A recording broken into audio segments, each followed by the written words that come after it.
2025 মাধ্যমিক ইতিহাস। আজকে আমি গুরুত্বপূর্ণ একটি প্রশ্ন এবং তার সঙ্গে উত্তর নিয়ে এসেছি।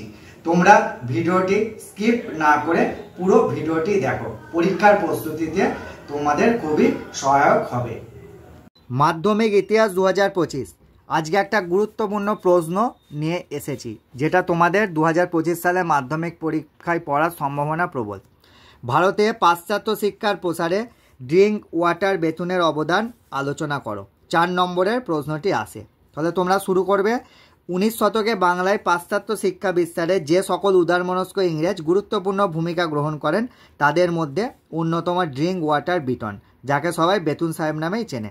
তিনি পাশ্চাত্য শিক্ষা বিস্তারে কি কি করেছেন আমাদের বাংলায়? দেখো, মাতৃভাষার মাধ্যমে পাশ্চাত্য শিক্ষা।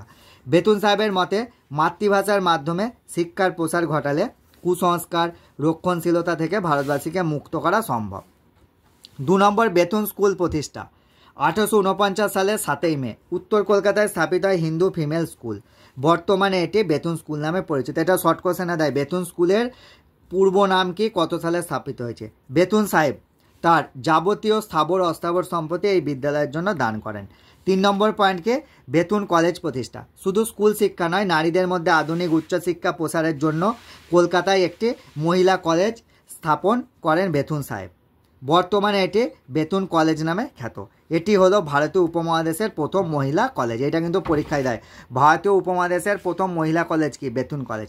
কাদম্বিনী গঙ্গোপাধ্যায়, চন্দ্রমুখী বসু ছিলেন এই কলেজের প্রথম ছাত্রী। লাস্ট পয়েন্ট, অন্যান্য কৃতিত্ব। দেখো, এছাড়াও বেতুন সাহেব ফিমেল জুভেনাইল সোসাইটি প্রতিষ্ঠা করেন। এটা পরীক্ষায় দেয়। কলকাতা পাবলিক লাইব্রেরি স্থাপন প্রভৃতিতে তার ভূমিকা প্রশংসনীয়। 1851 সালে 12 আগস্ট কলকাতায় তার মৃত্যু হয়। এই হলো তোমাদের সম্পূর্ণ নোটসটি। খুবই গুরুত্বপূর্ণ একটি প্রশ্ন। আমার ভিডিওটি দেখে তোমরা যদি সত্যিই উপকৃত হও, তাহলে প্লিজ আমার চ্যানেলটিকে সাবস্ক্রাইব এবং পাশে থাকা বেল আইকনটি প্রেস করে দিও।